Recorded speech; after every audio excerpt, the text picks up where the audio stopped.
wysokich z gumy i żelaza. Sprawdzą nazwiska, sprawdzą strach i zejść rozkażą w dół po schodach. Nic z tobą zabrać nie pozwolą, prócz współczującej twarzy stróża.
Siostrę miesiąc już w ukryciu trzymają sąsiedzi.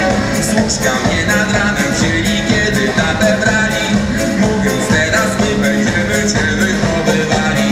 Twoja stara zwiała szczwana i nieprędko wróci. Stary wyrok ma na rany, trójkę z karku zrzuci. I co pociąg z takim fantem, niech się państwo głowi. Chcesz być małym milicjantem, popraw broniuj głowy. Kim chce być ani ja myślę tyle komu, tylko martwi się, kto przyjdzie śpiewać w naszym domu.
Robotnicy zrzucają z prawej strony butelki. Nie wiadomo z czym. Osłaniać! Osłaniać te czołgi! Co z tym jestem? Odbiór! Podchodzą pod niego! Czy to poruszyło, Bosman? Czy to poruszyło? Chwileczkę czekaj. Domo się wcofało i są otoczone czołgi. Leci śmigłowiec będzie rzucał środki chemiczne. Odbiór! Nie rozumiem, powtórz. Ten śmigłowiec ma rzucać środki chemiczne na nich. Rzuca, odbiór! Nie rzuca, nie ma żadnych środków. Wszystko wyczerpane. Zostały nam pałki i tarcze. Gazu, więcej gazu, bo nas rozwalą! Trzeba strzelać na nas wybuchą! Czy możemy strzelać, odbiór? Jest już rozkaz. Strzelać!